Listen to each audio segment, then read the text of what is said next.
15歲香港老頑童挑戰100天繞祖國一圈。第0天，今日係4月19號嚇，鄧先生出發前上磅睇下先，76.2公斤啊！感謝同事為我践行。啊，出發啦！2萬八千，順利圓滿，希望多配一點期待標回來，對，好呀好呀。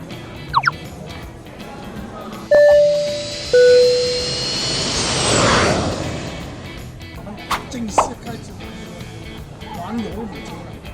沿住呢條公路咧，就一路出發去我哋第1站嘅東興。前方繼續行駛34。到達東興啦！第一餐晚餐，咁而家我哋呢度咧就係我哋今次嘅小分隊呢位我哋師傅英子就係呢次嘅主要佢導遊跟住我哋一齊走幫我哋解説。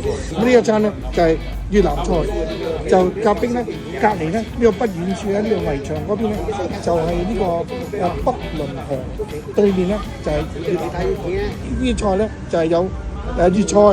呢個白切雞，其他嗰啲咧就越南菜，就係粵菜，咁咧就係解決我哋今晚第一餐嘅呢個晚餐啦。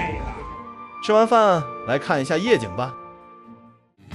對面咧就係越南啦，呢一座咧就係我哋嘅國門，對面整片都係越南嘅國境。明天正式開始旅程第1天，敬請期待。